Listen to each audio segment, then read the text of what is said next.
ابھی دوپہر میں بھی میں ہمارے خاص کرم فرما ان کے ہارٹ کے آپریشن کی ہوئی ہے، دعا کی درخواست تھی تو دعا کیا۔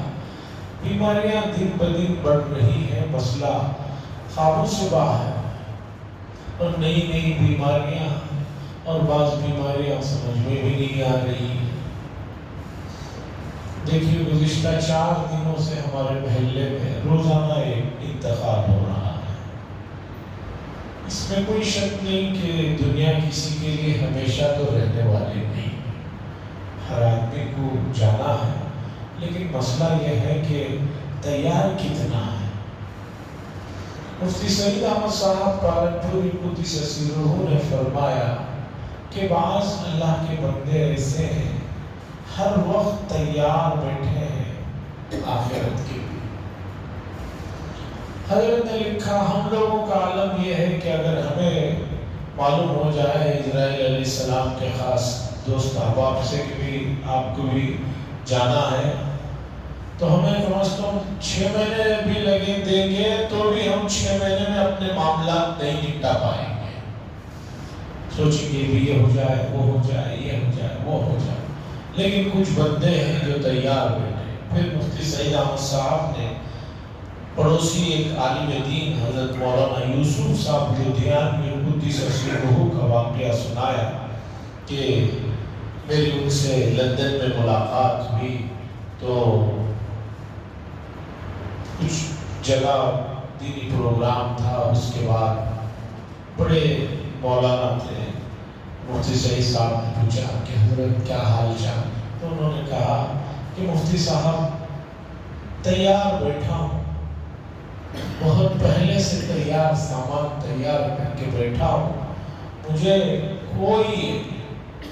مفتی صاحب نے لکھا کہ آس پاس بیٹھے ہوئے لوگ یہی سمجھ رہے تھے کہ بھی سفر میں جانے کے لیے تیار بیٹھے ہیں، کہیں اور جانا ہوگا، لیکن حضرت کہہ رہے تھے کہ مفتی سعید صاحب نے لکھا کہ اس کے بعد حضرت کا واپس اپنے شہر میں اپنے ملک میں سفر ہوا، دوسرے ہی دن میں نے اخبار میں دیکھا کہ حضرت کو راہ چلتے ہوئے کسی نے شہید کر دیا۔ بتانا یہ ہے کہ کچھ لوگ تیار ہیں، کچھ لوگ کتنے بھی واقعات ہو جائیں تیار نہیں۔ ابھی تیار کیوں نہیں ہو رہے ہیں؟ اس میں بھی کہیں نہ کہیں چوک ہے، پکڑ ہے، اسے قابو میں کرنے کی ضرورت ہے، اور اس کے لیے میں نے آپ کے سامنے یہ قرآن کی آیتیں رکھی کہ بھئی رمضان جو تقوی کا مہینہ ہے، تقوی اگر آ جائے تو باقی چیزیں قابو میں آ جاتی ہیں۔ قدیم زمانے میں، بلکہ میں نے بھی دیکھا 90s کے زمانے میں، جو بڑے مشہور حکیم ہوا کرتے تھے، ان کے پاس آدمی کوئی سی بھی بیماری لے کر جائے تو سب سے پہلے وہ مسہل ایک چیز دوا ہوتی تھی دیتے تھے۔ اس کا فائدہ یہ ہوتا کہ آدمی کو 3 دن تک مسلسل دست آتے رہتے تھے، لوز موشن رہتے تھے، 3 دن تک بالکل پیٹ خالی ہو جاتا، 3 دن کے بعد جو بھی بیماری ہے اس کی دوا شروع کی جاتی۔ کوئی سر میں درد کو جائے وہ حکیم صاحب کے پاس، اور فوراً ان کا خادم کہتا بھئی یہ لو کھاؤ، 3 دن کے بعد آؤ تمہارا علاج شروع ہو۔ میں نے پوچھا کہ بھئی یہ کیا ہے، ان کے پاس 3 دن تو کم از کم آدمی کو چاہیے ان کے پاس علاج کرا، جس بیماری کو جو پہلے وہ 2 باریک گولیاں دیتے ہیں وہ کھاتے ہیں، 3 دن تک لوز موشن جاری رہتے ہیں۔ تو حکیم صاحب نے کہا کہ بھئی تمام بیماریوں کا جو مرکز ہے وہ معدہ ہے، تمام بیماریاں معدے سے بنتی ہیں، معدے میں جا کر خون بنتا ہے اور خون ہی سے تمام چیزیں جڑی ہوئی ہیں۔ تو اگر آپ کا علاج کرنا ہے تو سب سے پہلے آپ کے پیٹ کو پاک صاف کرنا ضروری ہے، تاکہ جو دوائیں دی جائے وہ آپ پر اثر کرے۔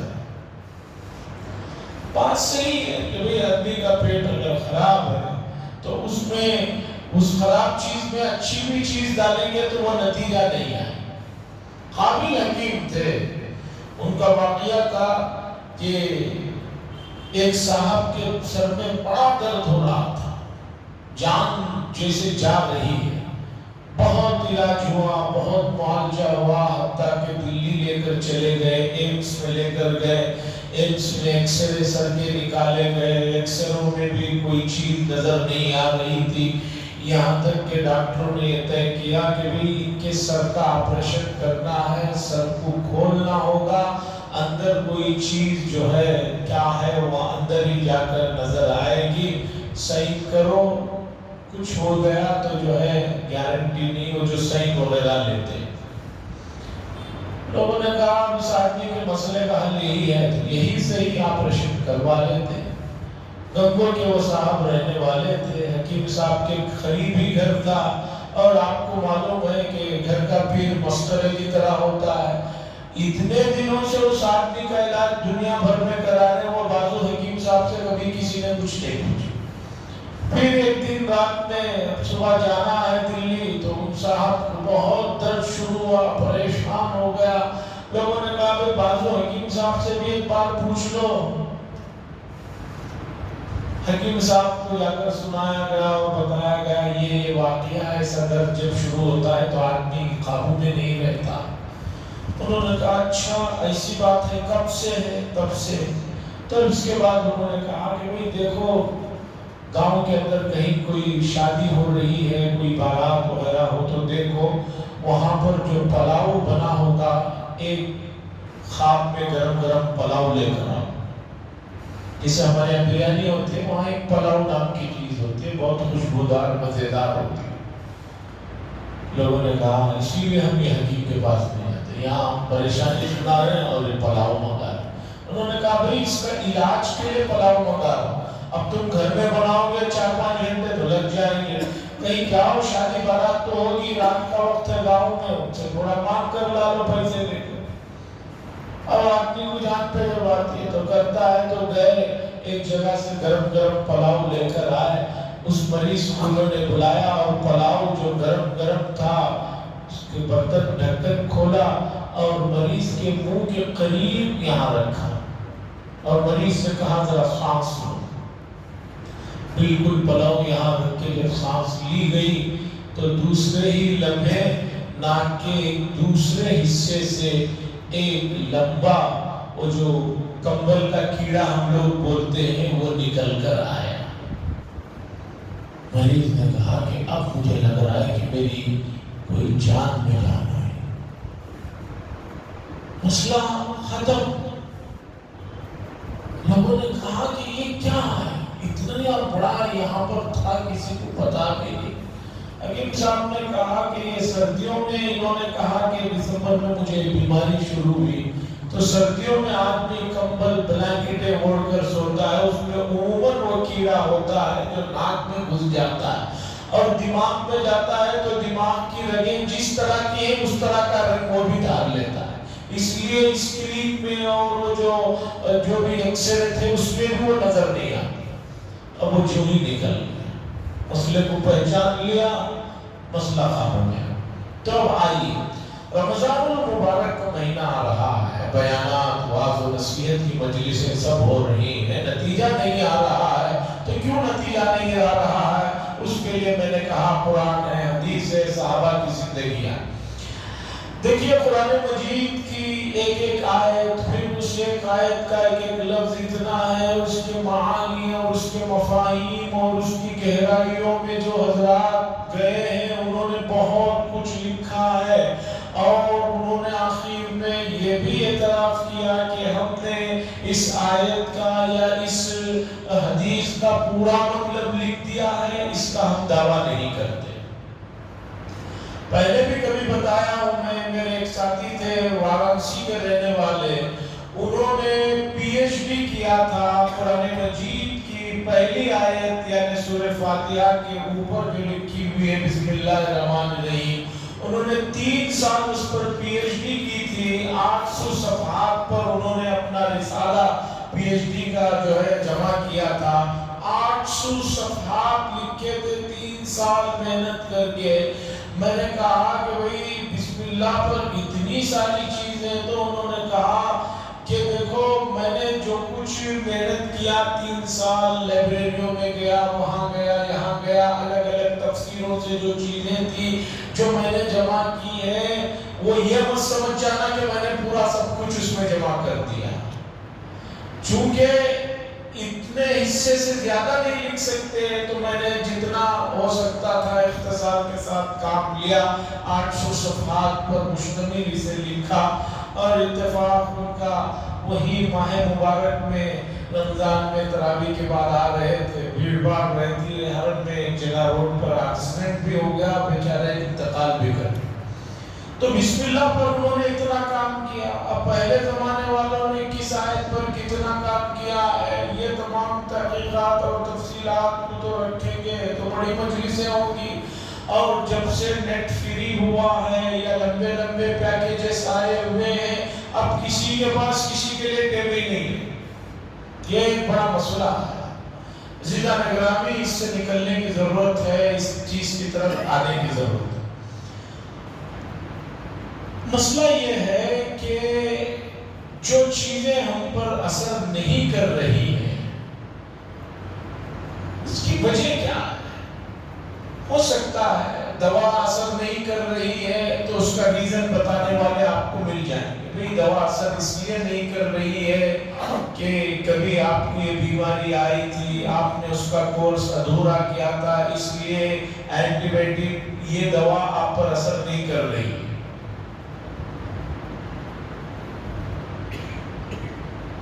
دینی معاملے میں بات جو اثر نہیں کر رہی ہے، اس کی وجہ جو اللہ والوں نے قرآن و حدیث کی نگرانی میں جو بات لکھی ہے وہ یہ ہے کہ امت مسلمہ کے اندر اللہ کا ڈر،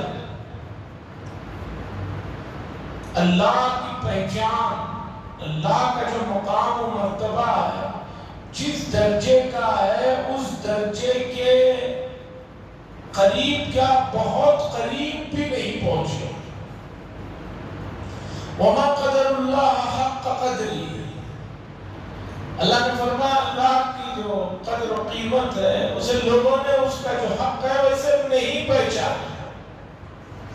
اور ہمارے ایشیا کا یہ سب سے بڑا رونا ہے، ہمارے ایشیا کے لوگوں کا یہ مزاج ہے، ان لوگوں میں یہ عجیب مسئلہ ہے کہ انہوں نے اللہ کی تو قدر نہیں کی، نہیں جانا، اس کے علاوہ بھی انسانوں کی قدر ہمارے ایشیا میں جب تک وہ زندہ ہے تب تک اس کی قدر نہیں، اس کے مرنے کے بعد ہی اس کی قدر آتی ہے۔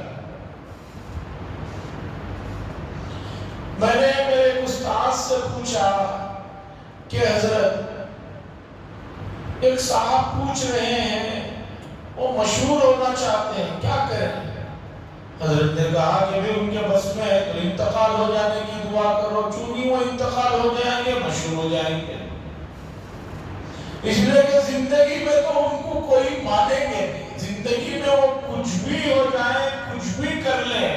ہماری ایشیا اور خاص طور پر انڈیا کے لوگوں کا مزاج یہ ہے کہ وہ جو ہے کبھی بھی زندہ لوگوں کی تعریف نہیں، ان سے استفادہ نہیں کرتے۔ ہمارے ملک کے سابق سے سابق صدر محترم تھے اے پی جے عبدالکلام صاحب، عبدالفاخر زین العابدین۔ مجھے بڑی خوشی ہوتی ہے خیر مسلموں میں جو بہت کٹر مذہبی ہیں، ان لوگوں کو بھی میں نے یہ بات کہتے ہوئے سنی کہ ملک میں جتنے صدر گزرے ہیں وہ اپنی جگہ ہیں، لیکن ابوالکلام صاحب کا کوئی مقابلہ نہیں۔ میں نے ایک سفر میں ٹرین میں پوچھا کہ بھئی ایسی کیا بات ہے جس کی بنا پر یہ آپ کہہ رہے ہیں، برادران وطن سے پوچھا، تو انہوں نے کہا کہ بھائی یہ وہ آدمی تھا کہ 2 سوٹکیس لے کر راشٹرپتی بھون میں داخل ہوا، وہی 2 سوٹکیس لے کر باہر نکلا، کل 3 کوٹ تھے اس آدمی کے پاس اور 4-5 جوڑے کپڑے تھے، اور اتنا بڑا آدمی ہونے کے باوجود جو ہے یہ اپنا سب کچھ جو ہے قوم کے نام وقف کر دیا۔ اس کے بعد میں مجھے پتا چلا کہ جہاں صدر ہاؤس راشٹرپتی بھون ہے اس کے بازو یا اس کے باہر ایک مسجد تھی، وہ ویران تھی، ان کا عالم یہ تھا کہ پھر انہوں نے اس مسجد کو آباد کیا اور وہاں تراویح پڑھتے تھے. یہ جن کے پیچھے تراویح پڑھے ہیں ان صاحب کا بیان آیا تو پتہ چلا کہ مذہبی اعتبار سے بھی یہ آدمی اس درجے کا مستقل مضمون آیا کہ وہ صاحب پہلی صف میں رہتے تھے اور پوری تراویح پڑھتے تھے اس عمر میں. تو عزیزان اکرامی، قوم مردہ پرست ہو گئی ہے، زندے کو تو کوئی بات سنتی نہیں ہے. تو بتانا یہ ہے کہ بات اثر نہیں کر رہی ہے، روح پر نہیں لگ رہی ہے، تو اس کی وجہ یہ ہے کہ تقویٰ نہیں ہے. اللہ کا ڈر جو ہے لوگوں کے دل و دماغ سے ختم ہو گیا ہے. اللہ کا ڈر کیا چیز ہے؟ سرکار دو عالم صلی اللہ علیہ وسلم سے پوچھئے اور صحابہ سے پوچھئے کہ ازواج مطہرات اور صحابہ بتاتے ہیں کہ جو ہی ابر جو ہے آلود ہو جاتا، بارش کا موسم جیسے ماحول بنتا، ہوائیں چلتی، تو رسول اللہ صلی اللہ علیہ وسلم کا عالم یہ ہو جاتا کہ آپ مسجد میں داخل ہو رہے، کبھی گھر میں جا رہے، گھر سے نکل رہے، مسجد میں داخل ہو رہے، ازواج مطہرات کہتے ہیں کہ چہرے کا رنگ متغیر ہو جاتا اور آپ فوراً نماز کی طرف متوجہ ہو جاتے، بڑی بے قراری شروع ہو جاتی، یہاں تک کہ جب نارمل بارش شروع ہوتا تب جا کر رسول اللہ صلی اللہ علیہ وسلم کے چہرے انور پر اطمینان کے آثار نظر آتے. ازواج مطہرات نے پوچھا، صحابہ نے پوچھا کیا بات ہے کہ جو ہی بارش کا اس طرح کی گرج ہوتی ہے، ہوائیں چلتی ہیں تو آپ جو ہے بے قرار ہو جاتے ہیں، چہرہ متغیر ہو جاتا ہے. سرکار دو عالم صلی اللہ علیہ وسلم فرما رہے ہیں جن کی اجازت سے ہر کام جو ہے، انبیاء کو جو ہے ان کی موت کی بھی اطلاع دی جاتی ہے. اور وہ نبی فرما رہے ہیں کہ پہلے بھی قوموں نے جب اس طرح کا آسمان پر ماحول دیکھا تو یہی سمجھے کہ جو ہے بارش ہونے والی ہے، لیکن ہوا کیا؟ کبھی پتھر کی بارش ہو گئی، کبھی اندار کی بارش ہو گئی اور پوری کی پوری بستی تباہ ہو گئی. حالانکہ قرآن نے کہا وَمَا كَانَ اللَّهُ لِيُعَذِّبَهُمْ وَأَنْتَ فِيهِمْ، اے نبی جب تک آپ مکے میں ہیں ہم ان کو عذاب نہیں دیں گے. آپ کا مقام ہے کہ آپ کی برکت سے ہم ان مکے کے ان ناہنجاروں پر عذاب نازل نہیں کر رہے. وَمَا كَانَ اللَّهُ لِيُعَذِّبَهُمْ وَأَنْتَ فِيهِمْ. ویسے نبی مدینہ منورہ کی زندگی میں اگر آپ مقام کو دیکھتے ہیں، بارش کے موسم کو دیکھتے ہیں تو گھبرے ہوتے ہیں، پریشان ہوتے ہیں. کیوں؟ اللہ کا ڈر، اللہ کا ڈر اس درجے میں تھا. نبی معصوم ہوتے ہیں، اہل سنت والجماعت کا متفق عقیدہ ہے، بلکہ سبھی کا عقیدہ ہے. کوئی یہ نہیں کہہ سکتا کہ نبی کوئی گناہ کیا ہے یا کرتے تھے یا نہیں، کوئی گناہ ان سے سرزد نہیں ہو سکتا. بلکہ انبیاء کے پاس اسرائیل علیہ السلام پوچھ کر آتے تھے کہ بھئی آپ کی روح لینا چاہتے ہیں، اجازت ہے؟ موسیٰ علیہ السلام کا مشہور واقعہ ہے، وادی طیٰ میں جو 40 سال کے لیے ایک میدان میں بنی اسرائیل کو بھٹکا دیا گیا تھا، اسی زمانے میں حضرت اسرائیل علیہ السلام ٹیم کے ساتھ پہنچے موسیٰ علیہ السلام کے پاس. آ کر سلام کیا، انہوں نے پوچھا کون ہو؟ کہا میں اسرائیل ہوں اور روح قبض کرنے کے لیے آیا ہوا. موسیٰ علیہ السلام پہلے ہی قوم نے جو حرکتیں کی تھی اس کی وجہ سے جو مسائل تھے اس میں جو ہے تیش میں تھے، اور ویسے بھی جلالی پیغمبر ہے. یہ دیا ہے حضرت اسرائیل علیہ السلام کو، ان کی آنکھیں باہر آ گئی. وہ پہنچے اللہ کے پاس کہ اللہ آپ کا بندہ تو جو ہے یہ حال کر دیا. اللہ نے کہا جاؤ ہمارے پیغمبر سے کہو اگر جینا چاہتے تو کسی دبے پر، گائے پر ایک اپنا ہاتھ رکھ دے اور ان کے ہاتھ کے نیچے جتنے بال آئیں گے ہر بال کے عوض 1 سال کی زندگی دی جائے. اسرائیل علیہ السلام ٹیم کے ساتھ آیا، کہا بھی ایسا اللہ فرما ہے. تو موسیٰ علیہ السلام نے کہا اس کے بعد پھر روح لیں گے. تب تک موسیٰ علیہ السلام اس ماحول سے نکل گئے. تو انہوں نے کہا بھئی اس کے بعد بھی جانا ہی ہے. تو ابھی چلنے کے لیے تیار۔ حضرت آدم علیہ السلام کی جب روح لینے کے لیے اسرائیل علیہ السلام آئے تو انہوں نے کہا کہ بھئی ابھی تو میری 40 سال زندگی باقی ہے۔ بخاری شریف کی روایت ہے، حضرت اسرائیل علیہ السلام نے کہا آپ کی 40 سال عمر آپ نے عالم ارواح میں اپنے فرزند داؤد علیہ السلام کو دے دیا ہے، اس کے گواہ ہے، لکھائی پڑھائی ہوئی ہے، اس لیے آپ کی عمر 40 سال جو باقی آپ کہہ رہے وہ تو آپ نے دے دیا، اس لیے لینے آیا۔ حضرت آدم علیہ السلام اسرائیل علیہ السلام سے حجت کرنے لگے، اچھا میں نے کب دیا، کیا ہوا؟ پھر پورا واقعہ سنایا گیا اور تحریریں اور گواہیاں لائی گئی، تو آدم علیہ السلام نے کہا ٹھیک۔ تو عزیزان گرامی، انبیاء علیہ السلام کی روحیں بھی ان کی اجازت سے لی جاتی ہیں، اس کے باوجود رسول اللہ صلی اللہ علیہ وسلم اتنا ڈرتے۔ اور آج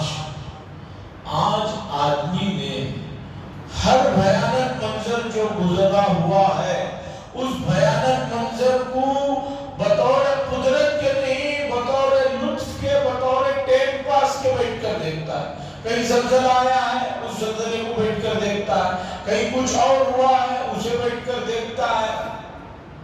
تو اللہ کا جو ڈر ہے یہ تمام امور کی جڑ ہے، اور اللہ کا ڈر جب تک نہیں آئے گا، جو تقوی جو کہلاتا ہے، تب تک آدمی پر کوئی چیز اثر کرنے والی نہیں۔ اور تقوی کہاں سے آئے گا، یہ کہاں سے آپ چاہیں تو لے سکتے ہیں؟ اس کے لیے بہترین موسم، بہترین ماحول، کم وقت میں یہ عظیم الشان چیز جو آپ اگر کہیں سے حاصل کر سکتے ہیں تو وہ ماہ مبارک رمضان المبارک ہے۔ عزیزان گرامی، رمضان المبارک کو آپ جس چشمے سے دیکھ رہے ہیں اس چشمے سے دیکھیں گے تو پھر کچھ فائدہ نہیں ہوگا۔ مشہور واقعہ ہے، غالباً شیخ سعدی نے لکھا، کسی گاؤں میں ایک حضرت پہنچ گئے، وہ گاؤں میں کوئی تعلم نہیں تھا، انہوں نے جا کر وہاں کہا رمضان آ رہا ہے، اس کے آتے ہی کھانا پینا سب چھوڑنا پڑے گا۔ گاؤں کے لوگ بیٹھ کر سوچنے لگے بھی یہ کون آ رہا ہے جس کے آنے سے کھانا پینا چھوڑنا پڑے؟ پھر انہوں نے کہا بہت غریب آ گیا ہے۔ لوگوں نے کہا اچھا بہت غریب آ گیا ہے، تو پورے لوگ گاؤں کے باہر نکلے اور گاؤں کے باہر جا کر کھڑے ہو گئے کہ بھی وہ کون آ رہا ہے جس کے آنے سے کھانا پینا چھوڑنا پڑے۔ دیکھا تو ایک صاحب اونٹ پر آ رہے تھے، ان لوگوں نے اونٹ کو تو کبھی دیکھا نہیں تھا، انہوں نے سمجھا اچھا یہی ہے رمضان جو آ کر ہمارا کھانا پینا سب کھا لے گا، اس لیے اسی کو ختم کرو۔ اونٹ کو مار دیا، ختم کر دیا، خوش ہو گئے کہ بھی جو آ کر کھانا پینا روکنے والا تھا وہ تو ختم ہو گیا۔ پھر حضرت شام کو بولے بھی آج آ رہے ہیں وہ، انہوں نے کہا کل ہی تو ہم نے اسے ذبح کیا تھا، آج پھر کیسے آ رہا ہے؟ تو رمضان کو ہر آدمی نے الگ نظریے سے دیکھا۔ جانتے ہیں برادران وطن میں سے ایک صاحب نے بہت پہلے پوچھا تھا وہ آپ کا مہینہ کب آتا ہے جس میں آپ لوگ رات میں بھی خوب کھاتے ہیں، بعد میں بھی کھاتے ہیں، ہر وقت کھانے پینے کے اشتہاریں لگتے ہیں ہر جگہ، وہ مہینہ کب آ رہا؟ اب دیکھیے کہ ماہ مبارک کا اثر برادران وطن کے ذہن میں یہ بیٹھا ہوا ہے، وہ مہینہ جس میں ہر قسم کے کھانے پکانے ہر جگہ چل رہے ہیں، اسٹال چل رہے ہیں، وہ کب آ رہا ہے؟ انہوں نے کہا کیوں؟ نہیں اس میں اچھے اچھے آئٹم ملتے ہیں، ہم لوگ بھی جا کر کھاتے، اس لیے پوچھ رہا ہوں وہ کون سے مہینے میں آ؟ حاضرین کرام، ماہ مبارک کو اگر کوئی آدمی اس طرح کے نظریے سے دیکھ رہا ہے، اس طرح کے نظریے سے دیکھ رہا ہے تو یہ اس کی سوچ غلط ہے۔ قرآن نے واضح کہا کتب علیکم الصیام، روزوں کو فرض کیا گیا، یہ کوئی نئی چیز نہیں ہے، اس سے پہلے بھی فرض کی گئی۔ کیوں؟ لعلکم تتقون، ہم تمہیں متقی بنانا چاہتے ہیں۔ اور تقوی کے حصول میں روزے کا بڑا اثر ہے۔ روزے میں آدمی کی روح پر جو ہے بڑا گہرا اثر پڑتا ہے۔ اگر بقول شیخ الحدیث مولانا زکریا صاحب قدس سرہ کے روزے کو روزے کے حساب میں رکھا جائے اور پتہ چلا کہ بھئی روزے کو روزے کے حساب میں نہ رکھا جائے تو کوئی بھی اچھی چیز بھی اگر سلیقے سے قرینے سے نہ استعمال کی جائے تو اثر نہیں، بلکہ اچھی چیزیں بھی اگر اسے اس کے حساب میں نہ رکھا جائے تو قابو میں نہیں۔ گھی اور شہد بہت اچھی چیزیں ہیں صحت کے لیے۔ مفتی سعید صاحب نے لکھا کہ ان کے زمانے میں ایک صاحب بیمار ہو گئے، بیمار ہو کر استاد کے پاس آئے، آ کر کہنے لگے میری طبیعت خراب ہو گئی۔ انہوں نے پوچھا کیا ہوا؟ کہا قرآن نے کہا فی شفاء للناس، شہد کے بارے میں اس میں لوگوں کے لیے شفا ہے، تو میں نے 2 دن میں تقریباً 3 kg شہد پی لیا، شفا کی چیز، اب میری طبیعت بگڑ گئی۔ تو مفتی صاحب نے کہا قرآن میں اللہ نے یہ کہا فی شفاء للناس، لوگوں کے لیے فائدے کی چیز ہے، شفاء للبھینس نہیں کہا کہ بھینس کی طرح 3 kg شہد تمہیں ایک دن میں 2 دن میں اڑا۔ بتانا یہ ہے روزے فرض ہیں، روزوں کے ساتھ کچھ اور چیزوں کو آسانی سے حاصل کرنے کے لیے اللہ نے ماحول بنایا، سرکش شیاطین کو قید کر دیا گیا اور دوسری چیزوں کو اس میں سب مہیا کرایا گیا، لیکن کوئی آگے بڑھ کر ان کو حاصل نہ کرے یا ایسے انداز میں حاصل کرے جس سے کوئی فائدہ نہیں ہے تو کچھ ہونے والا نہیں۔ پورا ایک رکوع ہے یہ جو روزوں سے متعلق جڑا ہوا ہے۔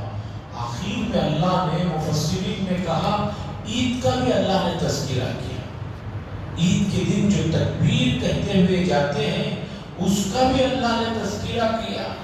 اللہ نے فرمایا کہ بھئی جب تم عید کے لیے نکلو تو اللہ کی بڑائی بیان کرو، اس کا بھی اللہ نے ذکر کیا۔ لِتُكَبِّرُوا اللَّهَ عَلَى مَا هَدَاكُمْ، اللہ نے جو تمہیں ہدایت دی اس پر اللہ کی بڑائی بیان کرو۔ پورا مرتب نظام ہے، خاص طور پر حکیم الامہ حضرت مولانا تھانوی قدس سرہ نے یہ جو پورا رکوع ہے ہر آیت کے درمیان دوسرے آیت میں کیا ربط ہے، اعتکاف کا ذکر ہے، روزوں کا ذکر ہے، بیماروں کے لیے جو ڈسکاؤنٹ ہے اس کا ذکر ہے، یہ تمام چیزوں کو اس پورے رکوع میں بتایا گیا اور احادیث تو بھری پڑی ہوئی ہے۔ اگر کسی آدمی کو رمضان المبارک میں تقویٰ نہیں مل رہا ہے تو رمضان کی کوئی کمی نہیں ہے، روزوں میں کوئی کمی نہیں ہے، قرآن میں کوئی کمی نہیں ہے، بلکہ کمی ہے اس کے اندر کہ اس نے اسے اس طریقے پر حاصل نہیں کیا جس طرح حاصل کرنا چاہتا۔ حاضرین ابھی ایک اسکول کے پروگرام میں گیا تھا، وہاں ماں باپ بہت آئے ہوئے تھے، بچوں کے تقریباً پورے تھے، بڑی خوشی ہوئی۔ میں نے وہاں ماں باپ سے یہی کہا کہ بھئی آپ لوگ بہت تعلیم یافتہ ہیں، دیکھیے ہمارا جو قرآن و حدیث کا سلیبس ہے اس میں کبھی کوئی تبدیلی نہیں۔ 1450 سال پہلے بھی یہی قرآن تھا، آگے 1450 سال دنیا رہتی ہے تب بھی یہی قرآن، حدیثیں جو تھی وہی ہیں، آگے بھی وہی رہے گی۔ اب آپ اسکول والے ہیں، میں خود اپنے بچوں کی اسکول کی کتابیں لینے کے لیے اوینی روڈ پہ جاتا ہوں تو جا کر پوچھتا ہوں کہ بھئی یہ کتاب چاہیے اس کلاس کی، تو فوراً جو ہمدرد آدمی رہتا ہے تو وہ کہتا ہے کہ یہ 2020 کا سلیبر ہے، 23 24 چل رہا ہے، آپ یہ لے کر گئے تو بھی فائدہ ہے۔ اور کئی مرتبہ میں نے کہا بھئی یہ کتاب لے لو، اس کے بدلے میں دوسری دے دو، تو وہ کہتے ہیں یہ جو ہے 23 24 کا ہے، 24 25 کا نیا سلیبر آ رہا ہے میتھس کے لیے، فزکس کے لیے، تو یہ کوئی کام۔ اچھی بات ہے، دنیا ترقی کر رہی ہے، نئے نئے فارمولے آ رہے ہیں، ہم اس کے کوئی مخالف نہیں ہے، ہم اس کی تعریف کرتے ہیں۔ میں بتانا چاہتا ہوں کہ قرآن و حدیث جو ہے یہ سلیبر ایسے آئے گی، یہ کبھی نہ بدلا ہے نہ بدلے گا۔ ایسا کبھی نہیں ہوا کہ کسی آدمی نے جو ہے کہا ہو کہ بھئی اس سال موسم بہت اچھا ہے، 30 کی جگہ 35 روزے ہم رکھ لیں گے۔ قرآن کہتا ہے کہ عید کے دن روزہ رکھنا حرام ہے، اتنی خوشی کا دن ہے، تم روزہ خوشی میں رکھنا چاہو تو بھی رکھ نہیں سکتے۔